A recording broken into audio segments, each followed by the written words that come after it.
Muy bien, buenos días otra vez. Comenzaremos la conferencia del doctor Isidro Cisneros. Vamos a tratar de comenzar rápidamente porque el doctor tiene que salir de una reunión, nos hizo un espacio en su agenda para estar aquí. Las actividades se multiplican conforme se va acercando el fin de año.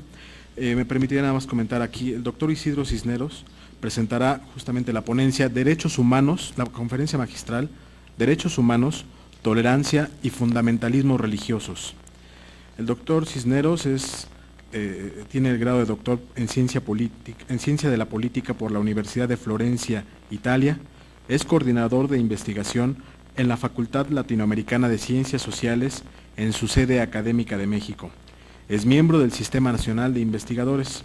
Entre sus últimas publicaciones se puede mencionar el libro Los Recorridos de la Tolerancia, México, Océano, año 2000, y El Léxico de la Política, donde es compilador, editado por el Fondo de Cultura Económica, también del año 2000.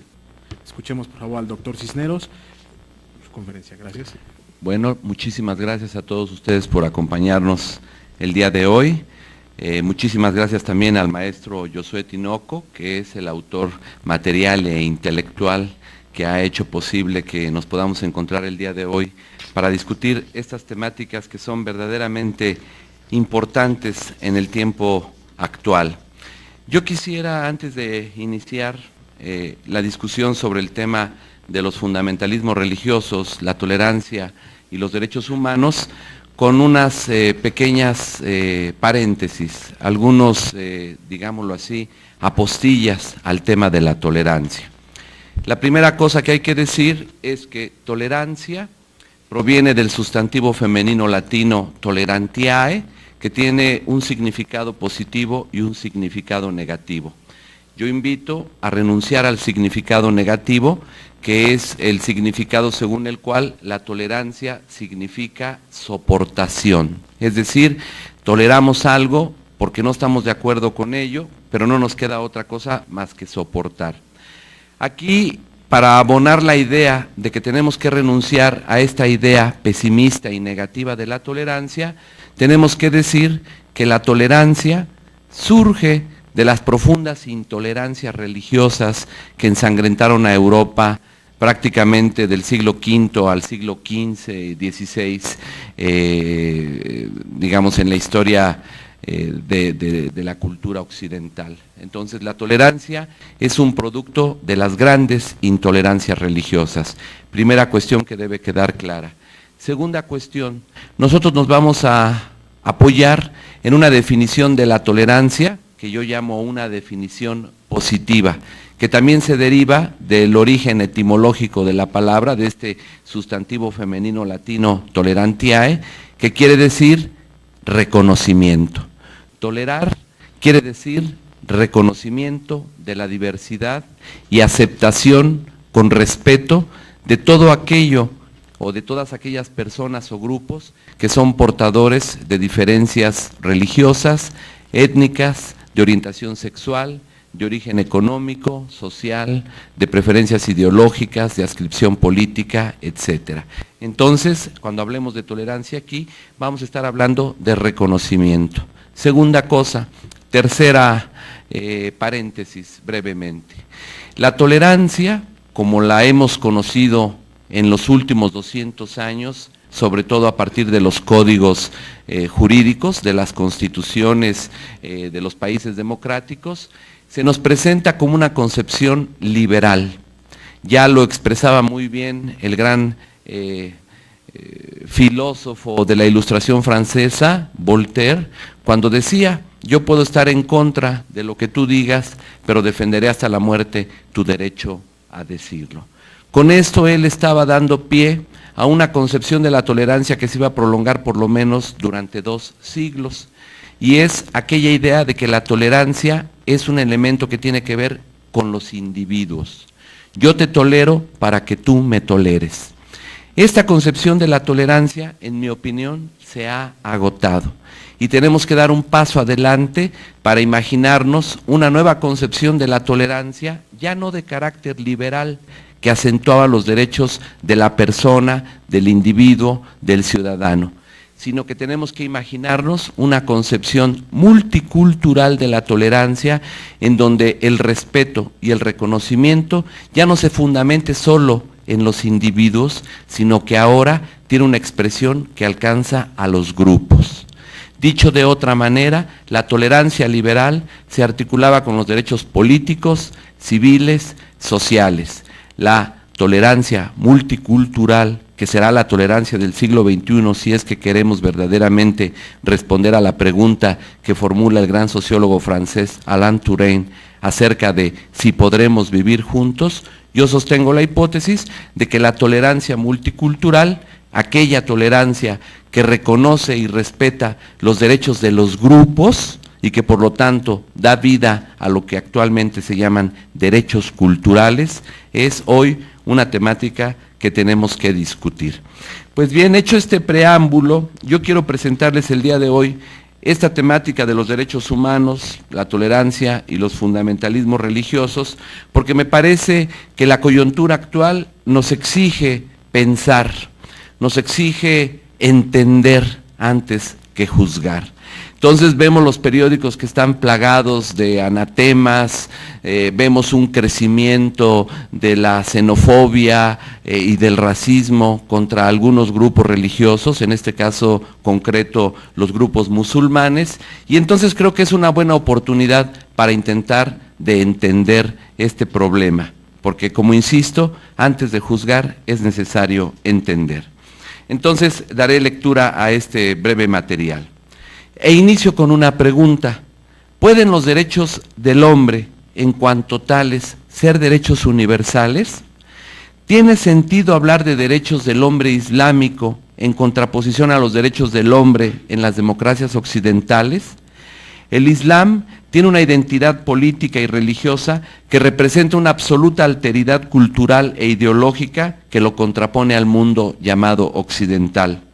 Muchos estados teocráticos han subrayado el carácter occidental de los derechos humanos que expresan las convenciones internacionales, como la Declaración Universal de los Derechos del Hombre de la ONU de 1948, o cuando en los últimos tiempos se han multiplicado las reacciones contrarias a esta concepción de los derechos del hombre de carácter occidental, principalmente por parte de algunos estados musulmanes.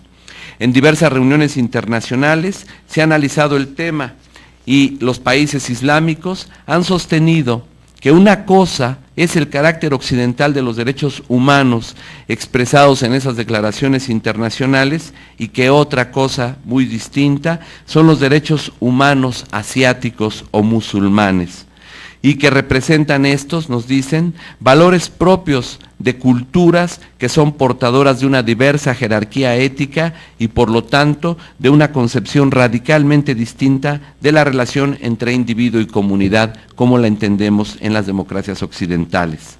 Esta posición considera que la universalidad de los derechos humanos no es tal, dado que existe una pluralidad de culturas y de instrumentos internacionales que son también, nos dicen, la expresión particular y específica de otras culturas cuyos valores no serían por sí mismos vinculantes para el conjunto de la comunidad internacional.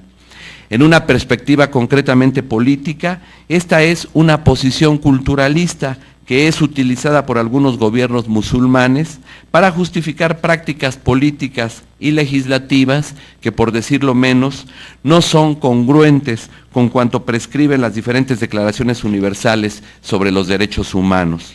El recurso a la diferencia cultural es utilizado por muchos países islámicos para justificar la preeminencia en la escala jerárquica del derecho al desarrollo de una determinada sociedad de individuos en lo particular, mientras que, por el contrario, en el área de la cultura occidental, los derechos civiles y políticos anteceden a los derechos económicos, sociales y culturales. Recordemos que el siglo XVIII, el siglo de la Revolución Francesa, retomando a Thomas Marshall, que es un autor fundamental para entender estas temáticas, sostiene que el siglo XVIII es el siglo de los derechos civiles, porque es el siglo del reconocimiento, digamos, de la Declaración de los Derechos del Hombre y del Ciudadano.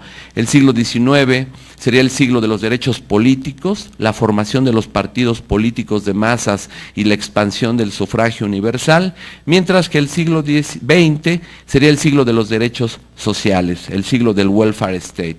En esta lógica, el siglo XXI sería, en mi opinión, el siglo de los derechos culturales y de la tolerancia multicultural. Sin embargo, en los países de religión islámica, los derechos sociales y con ellos la temática de la igualdad de todos ante Dios antecede a todos los otros derechos de libertad. Es necesario reconocer que cuando se habla de fundamentalismo islámico, se hace referencia a una connotación negativa que refleja en modo inmediato estigmas y prejuicios. Utilizar este concepto para definir en modo indiscriminado a todas las tendencias y movimientos islámicos contribuye a perpetuar una idea reductiva y difusa de que todas las corrientes que propugnan un regreso a los orígenes del Islam forman un conjunto único, coherente y homogéneo asociado al extremismo y al activismo musulmán. Un indicador de la existencia de posiciones divergentes entre los estados musulmanes y al interior de sus gobiernos está representado por la Carta Árabe de los Derechos del Hombre, formulada por el Comité para los Derechos del Hombre de la Liga de los Estados Árabes, organismo internacional que reúne a diversos gobiernos de esa parte del mundo. Los movimientos islámicos abarcan a una gran variedad de organizaciones, grupos y tendencias que se vinculan por sus fuentes básicas religiosas a través del Corán. En efecto, uno de los aspectos más problemáticos cuando se estudia el mundo musulmán son los estereotipos que lo circundan. Por ejemplo, aquel que hace coincidir a los árabes con los musulmanes. Si por un lado es verdad que el profeta Mahoma fue árabe y que en esta misma lengua fue escrito el Corán, texto sacro del Islam, y que el idioma y la cultura árabes han sido por largo tiempo el principal vehículo para la islamización de vastísimos territorios, es también verdad al mismo tiempo que entre el arabismo y el Islam nunca ha existido una perfecta coincidencia. Actualmente, cerca del 10% de los árabes pertenecen a diferentes confesiones cristianas, entre las cuales las más conocidas son los coptos en Egipto y los maronitas en Líbano. Solamente un siglo después de la muerte de Mahoma, en el 632, los musulmanes habían conquistado un imperio que se extendía desde los Pirineos hasta la India. Y así, desde sus orígenes, el Islam vio adherir a su seno a poblaciones de lengua y de etnia totalmente diferentes de aquellas que inicialmente lo integraban. En el momento actual, los árabes constituyen solamente el 20% de los 1.000 millones de musulmanes que existen en el planeta. Por lo tanto, una minoría que, aunque goza del derecho de primogenitura, no puede representar a la totalidad de una comunidad compuesta y variada. Baste pensar en los turcos, no solamente en los habitantes de Turquía, sino en todos los pueblos de origen turco que habitan en los inmensos territorios de la ex Unión Soviética, en las poblaciones de origen iraní, en los musulmanes del área indo-pakistaní, en el Extremo Oriente, en África e Indonesia, que es el país más poblado del mundo musulmán. A lo anterior debemos la convivencia entre las diversas concepciones del Islam, la sunita, la chiita, la oficial y esotérica, la puritana e intelectualista de las grandes instituciones y poblaciones de tendencia mística. Sin embargo, el Islam también prohija fuertes tendencias del fenómeno del radicalismo. Hemos dicho que el Islam representa el nuevo conflicto epocal con las democracias occidentales después de la crisis del comunismo, como un proyecto político y social de carácter emancipatorio. El fundamentalismo considera a la democracia como un individualismo sin reglas, potencialmente amoral y que contrapone los derechos del hombre a los derechos de Dios.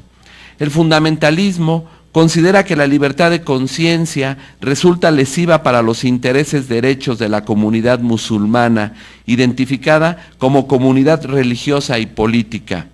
Tales derechos de la comunidad dejan el espacio abierto a la arbitrariedad del poder en relación con la persona.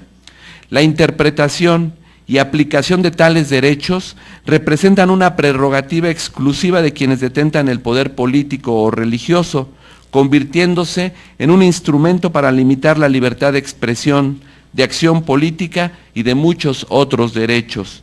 El fundamentalismo teocrático es un tipo de pensamiento y de acción religiosa que se interroga sobre el vínculo ético que tiene conjuntamente a las personas que viven en una misma sociedad.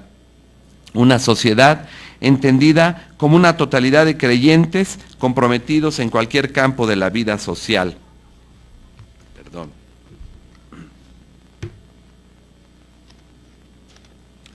Los fundamentalistas plantean de manera radical el problema del fundamento último, ético y religioso de la comunidad. Una comunidad política que toma forma en el Estado y que se establece sobre un pacto de fraternidad religiosa. Este pacto puede ser entendido de dos formas. Uno, como un reflejo del pacto que un grupo de creyentes considera haber estipulado con Dios, o dos, como sinónimo de una tabla de valores considerados irrenunciables y por los cuales vale la pena luchar con las armas y con la política. El fundamentalismo es un término con el cual se designan corrientes y grupos de muy diversa matriz religiosa. Son movimientos que se caracterizan por una reacción en relación con la modernidad occidental, por una recuperación integral de las tradiciones religiosas y por el rechazo para admitir cualquier forma de autonomía del momento político respecto del momento religioso.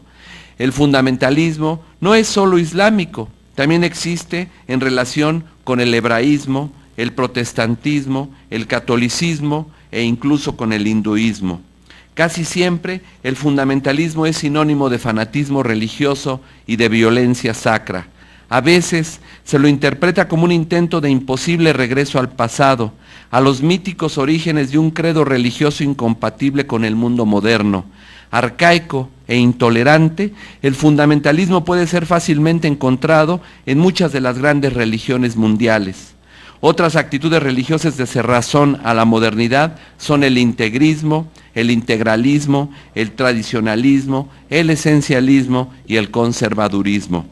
Tradicionalmente en el Islam, la praxis jurídica y política ha sido legitimada por su congruencia con el dato religioso, dado que la religión encuentra su expresión concreta en el orden social y jurídico de la comunidad musulmana. La cuestión de los derechos humanos representa un desafío para la cultura fundamentalista por al menos dos razones. El primer motivo se refiere al fundamento del derecho, que en las democracias está representado por el individuo dotado de prerrogativas y derechos que derivan de su ser persona. Mientras que en el derecho musulmán el fundamento del derecho es Dios, en el sentido de que Dios es el sujeto último del derecho al cual corresponden deberes por parte del hombre, dado que la voluntad de Dios determina los derechos y deberes recíprocos que existen entre las personas. En la visión islámica, la voluntad de Dios respecto al individuo se expresa en el Corán. Por lo tanto, el derecho musulmán está determinado por la revelación y en consecuencia es superior a cualquier otra ley fruto de la iniciativa humana. Las contraposiciones son difícilmente superables cuando las exigencias de los derechos universales se oponen a prescripciones religiosas consideradas inmutables. El contraste deriva también del hecho de que los derechos humanos y su universalidad se basan en los conceptos fundamentales de la igualdad entre todos los seres humanos y de su igual libertad. Para los musulmanes, los derechos humanos solo pueden derivarse de la ley islámica y deben ser congruentes con cuanto ella prescribe. Las teocracias musulmanas consideran que en los últimos años se ha desarrollado una politización de los derechos del hombre que representa una nueva modalidad de expresión del imperialismo occidental. que busca imponer a otros países culturalmente diferentes un modelo político, social y económico que no es el propio, mientras que para los países occidentales la reivindicación de las propias especificidades culturales por parte de los gobiernos no occidentales es sobre todo de carácter instrumental y se orienta a justificar el mantenimiento de prácticas políticas autoritarias y legislativas que muchas veces vulneran los derechos humanos. Estas posiciones culturalistas tienden a relativizar los derechos civiles, sometiéndolos a los derechos religiosos. El apelo a la diversidad cultural no puede ser ignorado en un orden mundial en el cual las grandes culturas asumen un rol renovado como fuente de significado para la vida individual y colectiva. Frente a la crítica de la diversidad cultural, invocada por algunos estados para relativizar los derechos de las culturas, los derechos humanos, son necesarias nuevas reflexiones al interior de las culturas para ofrecer interpretaciones éticas conformes con el reconocimiento de los derechos humanos a nivel internacional. El problema de fondo es si los derechos humanos son universales, independientemente de las culturas de pertenencia originaria de cada individuo. Al respecto, debemos reconocer que la universalidad de los derechos depende justo de la naturaleza humana. Las culturas constituyen, sin embargo, las modalidades históricas de larga duración con las cuales los diversos grupos sociales expresan su propia visión del mundo y de la dignidad humana. Respecto a los derechos humanos, otra característica que deriva de la presunta especificidad islámica parte no de consideraciones socioeconómicas o de planteamientos puramente culturales, sino de una perspectiva puramente religiosa. El Islam representa una religión monoteísta fundada por Mahoma. El concepto islamismo deriva de Islam, que significa abandono, sumisión, fe en Dios. El Islam se desarrolló en la primera mitad del siglo VII en la península árabe y en torno de la ciudad de Meca y Medina. El Corán transmitió rápidamente la valorización del potencial universal de la idea de un pacto primordial entre Dios y la humanidad, en el cual a esta última se compromete a reconocerlo y adorarlo como único Dios. El Islam se presentó inmediatamente como una práctica y una experiencia en la cual era muy difícil separar el aspecto puramente religioso de aquel otro puramente político.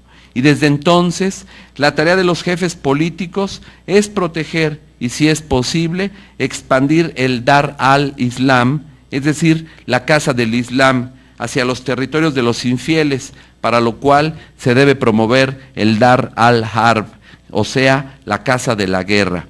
Y es aquí en donde aparece otro concepto del Islam, la yihad o guerra santa, ya que la ley islámica persigue el ideal de un solo y único Estado islámico, tal como existió durante el siglo posterior a la muerte de Mahoma.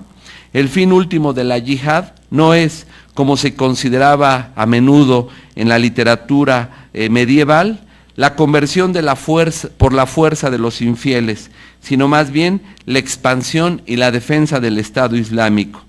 La ley islámica no distingue entre Estado y religión, en donde toda la esfera de acción del musulmán, así como del Estado, está regida por el Corán, que también contiene preceptos relativos a la guerra. Así pues, la ley islámica parte del ideal de un único Estado musulmán, lo cual implica de inmediato que todos los demás estados no islámicos son enemigos potenciales.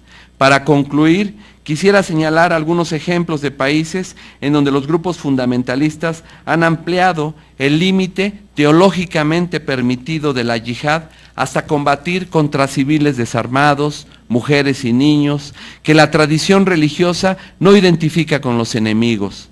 Nace así una jurisprudencia de la necesidad justificada por la lucha contra el mal.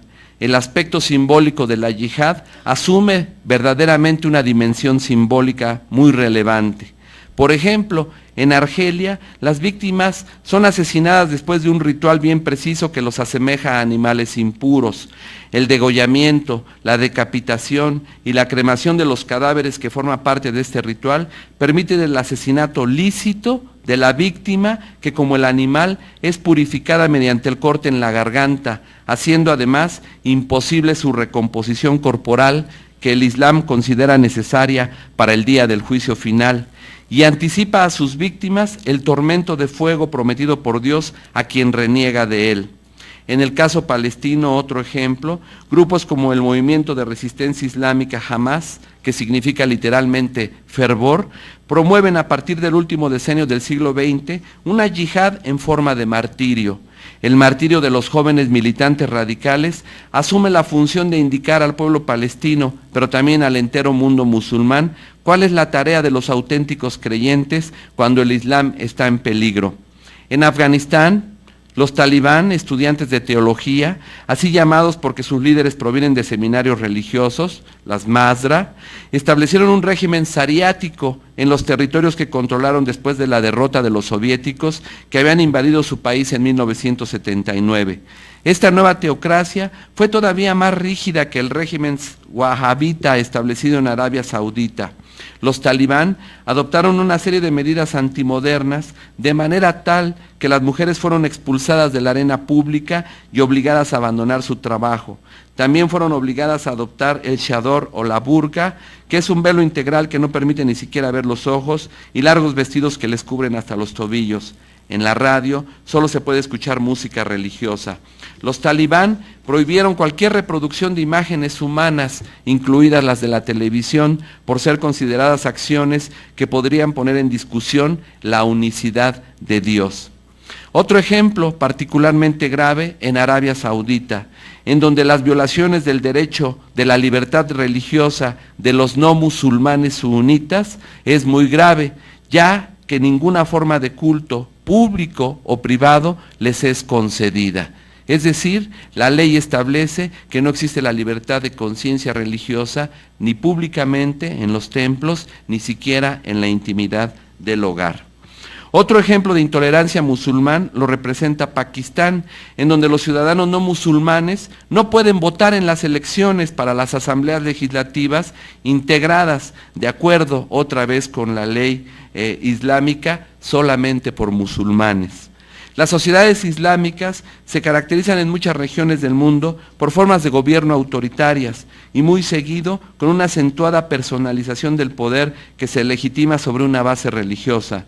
Por cuanto se refiere a las mujeres y a las minorías religiosas, estas representan dos componentes sociales a los cuales el derecho clásico y la praxis tradicional asignan un rol subalterno y un estatuto de inferioridad de derechos en el ámbito social y político. En pleno siglo XXI se habla de un despertar musulmán que se desarrolla sobre la base de una fuerte crítica a la cultura occidental, la democracia, sus instituciones y sus valores, y de la consideración del Islam como el verdadero paradigma del orden social y político por realizar. Que una religión tenga pretensiones de validez en el plano universal es una característica común a todas las religiones. Sin embargo, en el caso del Islam, esta pretensión no se limita al plano de la verdad religiosa trascendente y al plano ético espiritual, sino que se extiende al plano político y jurídico, dado el estrecho nexo que existe entre religión y organización jurídica y política. En una concepción ortodoxa del Islam, es difícil traducir los derechos universales en prácticas jurídicas concretas, dado que su carácter igualitario y emancipatorio los contrapone con la revelación divina. Para esta concepción, cualquier iniciativa orientada a salvaguardar los derechos humanos debe someterse al dogma islámico, revelado por Dios, y no en virtud de legislaciones inspiradas en consideraciones materialistas y por esto mismo sujetas a continuas transformaciones. Por último, y podríamos dar todavía muchos ejemplos, por ejemplo el caso de que actualmente hoy en 27 países musulmanes se practica la infibulación, que es la mutilación sexual de las niñas por motivos religiosos, etcétera, etcétera. Por último, es necesario hacer notar que existen tres aspectos inmutables del derecho islámico que afectan directamente la vigencia de los derechos humanos. Primero, el rechazo a admitir el matrimonio de la mujer musulmana con el no musulmán. Segundo, el rechazo a la posibilidad de que un musulmán pueda cambiar de religión, reconociendo de esta manera su derecho a la libertad de conciencia. Y tercero, el rechazo a admitir la legalidad de los sindicatos para los trabajadores. Todos estos aspectos esenciales, y yo agregaría, irrenunciables de la concepción de los derechos humanos que, en mi opinión, deben ser universales para todas las personas, independientemente de sus creencias religiosas. Muchas gracias.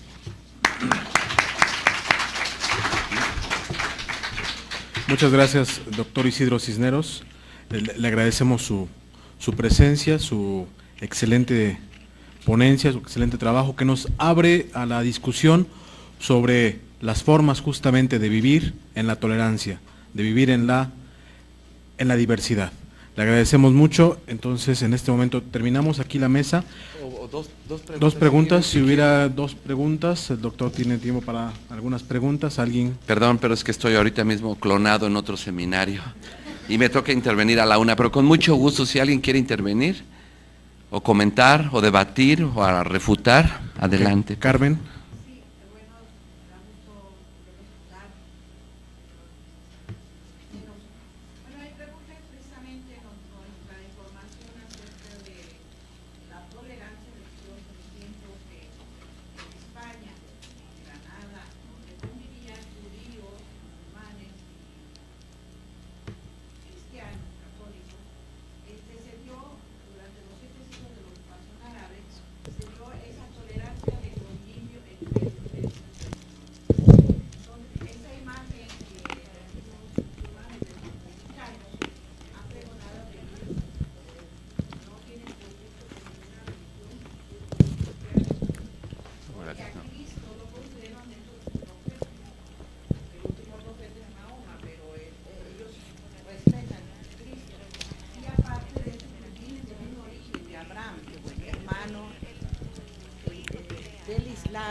El primer hijo de Abraham es Ismael y el segundo hijo es Isaac. Entonces, judíos y musulmanes son hermanos. Y cristianos. Y cristianos también. Entonces, las tres grandes religiones tienen el mismo origen de Abraham.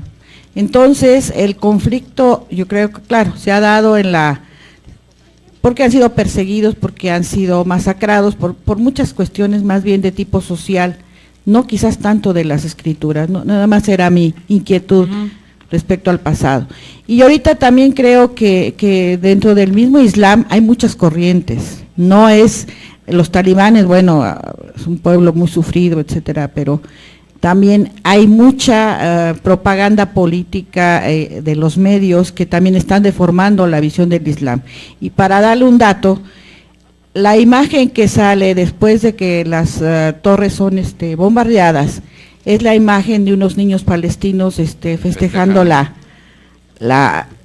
pero si uno tiene una forma de tener conciencia y razonar, dice, bueno, si aquí en Nueva York son las 8 de la mañana, las 9 de la mañana, en México estamos en el mismo hemisferio, se supone que en el otro lado del mundo es de noche. Entonces, esa escena, a mí me llegó información a nivel internacional, quiere decir que esa escena la tomaron de 1991. Entonces, hay una propaganda en contra del Islam, que también se me hace que de parte de los mismos imperialistas norteamericanos, hay toda una intolerancia hacia el Islam. Y esto es muy peligroso, nos pone en peligro a todos, ¿no? Sí. Muchas gracias. Muy, muy interesante. ¿Me dejan hacer un comercial? Bueno, para la primera parte histórica de la tolerancia, recomiendo, este es un libro que publicamos hace algunos meses, Los recorridos de la tolerancia, y entonces ahí se hace toda una reconstrucción histórica desde los griegos hasta los pensadores más importantes del siglo XX, como Marcuse, Popper, Norberto Bobbio. Entonces, la parte histórica, que siempre es apasionante y hermosa, como usted nos menciona, pues a aquellos que quieran profundizar, les recomiendo este texto. Respecto a lo otro, tiene usted toda la razón y yo coincido plenamente. Lo que a mí me llamó mucho la atención cuando las cadenas de televisión estaban informando sobre el atentado a las Torres Gemelas, fue que los medios electrónicos ya habían dado su sentencia. Los culpables eran los musulmanes. Y días después vimos un crecimiento de la xenofobia. Bastaba tener algún rasgo árabe para ser detenido aquí mismo en México. El Instituto Nacional de Migración, lástima que se fue aquí el señor responsable de gobernación de estas cosas, pero el Estado mexicano debiera preocuparse por establecer algún tipo de legislación, primero que combata la discriminación, la marginación, la persecución contra los grupos religiosos o de otro tipo que son minoritarios, pero también todas aquellas incitaciones a la xenofobia y al odio por motivos religiosos o raciales. El punto aquí es que yo inicié esta charla diciendo que antes de juzgar hay que entender, y el tema es que cuando nosotros vemos a los musulmanes como comunidad religiosa, con prácticas, por ejemplo, que tienen que rezar varias veces al día, donde se encuentren siempre orientados a la Meca, que deben llevar el Ramadán, que es un ayuno y no pueden tener relaciones sexuales, en fin, son prácticas culturales distintas a las nuestras. Nosotros los vemos siempre así al principio diríamos con sorpresa, pero una sociedad donde no hay tolerancia, donde no hemos hecho una educación para la tolerancia, esas actitudes se pueden ver como miedo y rechazo acerca de grupos que no son como nosotros, que no piensan como nosotros, que no actúan como nosotros, que profesan religiones que no son las que tenemos nosotros, pero que sin embargo viven dentro de nosotros o con nosotros. Entonces es muy importante esto, porque yo siempre lo he dicho, que la tolerancia es un producto cultural. Tenemos que hacer la pedagogía de la tolerancia, tenemos que enseñar la tolerancia. Hay que ir a las escuelas con mucho sacrificio, hacer toda una explicación de qué significa ser tolerante, por qué forma un valor de la convivencia democrática, por qué la tolerancia nos permite solucionar pacíficamente los conflictos, por qué la tolerancia es mejor que la violencia, en una palabra. Y entonces yo me fatigo mucho siempre, porque tengo muchos años de estar trabajando con el tema de explicar qué cosa es la tolerancia, porque entre paréntesis, algo que no es la tolerancia es la indiferencia o el escepticismo, porque muchos dicen, yo soy bien tolerante porque mientras no se metan conmigo, hagan lo que quieran, pero el tolerante no es el indiferente o el escéptico. El tolerante es el que dice, esta es mi verdad y estoy dispuesto a discutirla, pero a diferencia del intolerante que siempre va a buscar imponerla por la violencia y la fuerza, el tolerante está dispuesto a cambiar de opinión si lo logran convencer con argumentos. Entonces es muy difícil enseñar la tolerancia, mientras que la intolerancia, y aquí voy a decir una barbaridad, pero la experiencia me enseña todos los días, parece ser que la llevamos en la naturaleza humana, en la sangre. Basta que alguien se te mete en la fila del banco o se te cierre en el periférico e inmediatamente sale tu rostro intolerante, tu personalidad autoritaria. Entonces, mientras que por un lado es muy fatigoso enseñar a reconocer y a respetar a los otros que piensan distinto, que profesan religiones diferentes, que tienen orientaciones sexuales distintas o que son físicamente diferentes, como por ejemplo los minusválidos en este país durante muchos años y todavía hoy han sido discriminados y considerados seres diferentes, entre comillas. Hitler los mandaba a los campos de exterminio junto con los judíos, los armenios, los homosexuales, porque los consideraban razas impuras, porque no representaban el ideal fenotípico de la raza aria. Entonces, desgraciadamente el tiempo siempre es tirano, pero si ustedes me invitan en otra ocasión, podríamos hablar del lado oscuro de la intolerancia, porque todos pensamos que la intolerancia la hemos logrado más o menos arrinconar, la hemos más o menos controlado, dominar. Pero yo estoy muy preocupado porque estamos viendo nuevos rostros de intolerancia, estamos viendo nuevos racismos, nuevas discriminaciones, nuevas persecuciones. Ustedes sabían que el concepto genocidio, que significa genos, estirpe, sidio, eliminación, dicho de otra manera, eliminación de una estirpe étnica, es una palabra inventada por un jurista polaco en 1948 para describir lo que los nazis hicieron durante la Segunda Guerra Mundial, o que el término racismo es un término nuevo, solamente entró en el diccionario Larousse en 1932, pero es un fenómeno viejo porque el racismo ya existía desde la antigüedad. Con los esclavos de los griegos, por ejemplo, la Atenas del siglo V antes de la época cristiana, los esclavos eran esclavos, no tenían el derecho que tenían los ciudadanos de la polis griega. pero atención, y para que veamos la dramaticidad del nuevo racismo de nuestro tiempo.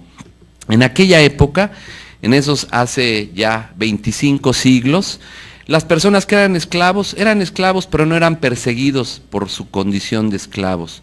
Hoy basta el color de la piel, el acento idiomático, los rasgos antropométricos, la vestimenta por nuestra religión, y en algunos países, por ejemplo los Naziskind, van por las noches golpeando a personas que ni siquiera conocen, solamente por la diferencia fenotípica de lengua, de color de piel, etcétera. Entonces, el racismo de nuestro tiempo es más vulgar y más peligroso del racismo que existió en el pasado.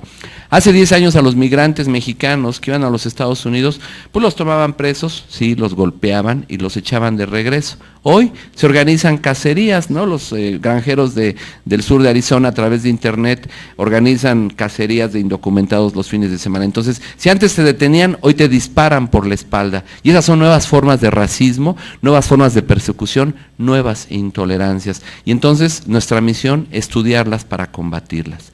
Pues yo les agradezco muchísimo y de verdad perdónenme que me tengo que ir. Gracias. Gracias, mi querido Josué.